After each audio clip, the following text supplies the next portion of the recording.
Hello and welcome to the knowledge source. So drone attack has been carried out on the Indian Air Force base in Jammu. तो आज के session में हम जानने की कोशिश करेंगे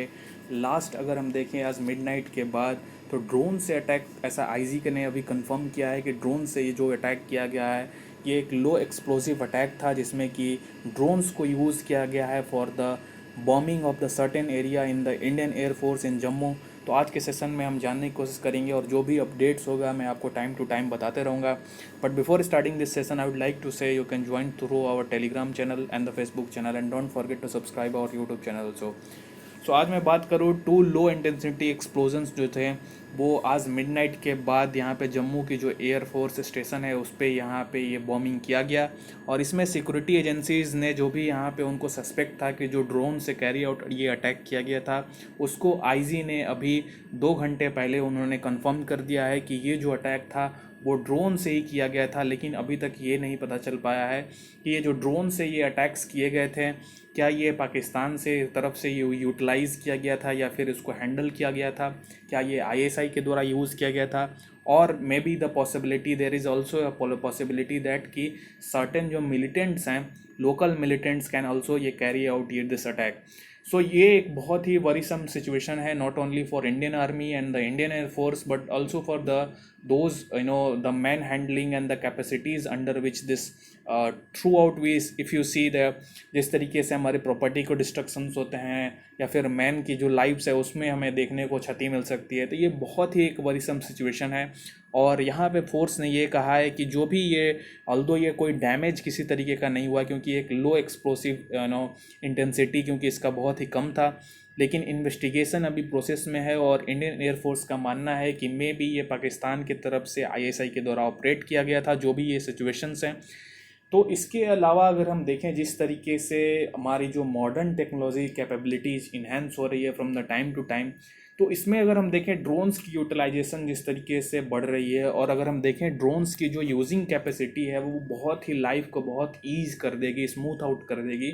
लेकिन इसके साथ साथ बहुत सारे ऐसे चैलेंजेस हैं। तो ड्रोन्स के बहुत ही पॉजिटिव्स एंड बहुत ही नेगेटिव दोनों एस्पेक्ट्स हैं। सो अगर हम देखें अगर हम पॉजिटिव एस्पेक्ट से देखें तो यहाँ पे जैसे कि ड्रोन्स को यूटिलाइज किया जा सकता है energy and service and disaster recovery में, सिक्योरिटी सर्विसेज में, एग्रीकल्चर और जो भी हमारे सिविकल्चर विटीकल्चर्स हैं, फिर इन्वायरमेंटल मैनेजमेंट में, इसके बाद अर्बन प्लानिंग जिस तरीके से हम कर सकते हैं, रियल एस्टेट की जो मैपिंग होती है किस तरीके से अगर हम देखें जहाँ पे कंस्ट्रक्शंस होनी चाहिए नहीं होनी चाहिए, मीडिया एंड कम्युनिकेशंस में जिस तरीके से जो रिले होता है वहाँ पे भी हम यूटिलाइज कर सकते हैं ड्रोन्स को कुछ हद तक।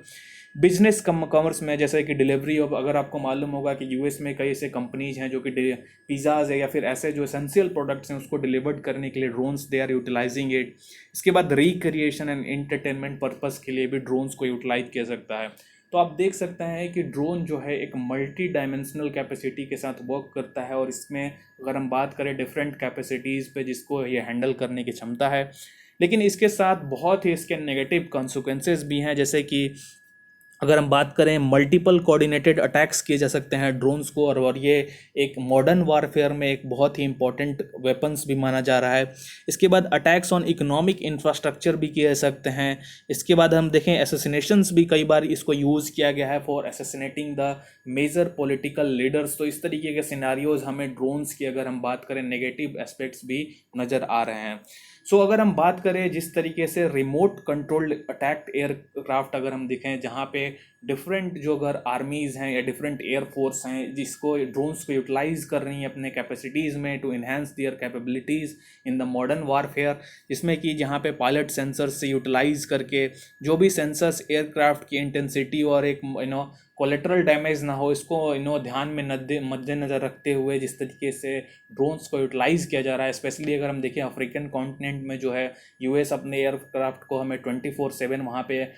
वहाँ पे स्टेशनरी मोड में रखता है। जब यूटिलाइजेशन की बात होती है तो उसको यूज़ किया जा सकता है। तो यहाँ पे हमें वारफेयर को डिफरेंट सेक्टर्स नज़र आ रहा है जहाँ पे इसको अगर बात करूँ ड्रोन्स को यूटिलाइजेशन को है वो कहीं ना कहीं बहुत ही इन्हांसिंग हो चुकी है लास्ट अगर 1 डिकेड में देखें। और ये जो अटैक कभी कैरी आउट किया गया है। ये फर्स्ट टाइम इस तरीके का ड्रोन अटैक है इंडियन सॉइल पे, तो इसलिए ये एक वरीसम सिचुएशन है जहाँ पे हमें ये देखने को मिल रहा है कि जो ड्रोन बेस्ड अटैक्स हैं, जहाँ पे अगर हम देखें डिफेंस एंड सिक्योरिटी एस्टेब्लिशमेंट के लिए एक बहुत ही, अगर बात करूँ, रेड रेड नोटिस है, इस तरह से देखें हम इसको। और ये जो अटैक है, ये although it is a minor one and but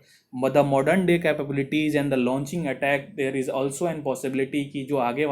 वाले समय में हमें देखने को मिल सकता है कि ड्रोन से जो पॉसिबिलिटीज जो अटैक हैं वो बहुत ही ज़्यादा हो जाए। और मे बी अगर हम देखें इंडिया से काउंटर अटैक भी हो सकती है अगर ड्रोन से, तो इस तरीके के सिनारियोज हमें देखने को मिल सकता है। But at this moment we can say that this attack is very much worrisome situation for the Indian establishment. So I really hope you guys have understood this whole concept. So that's it for today. Thank you as always for joining.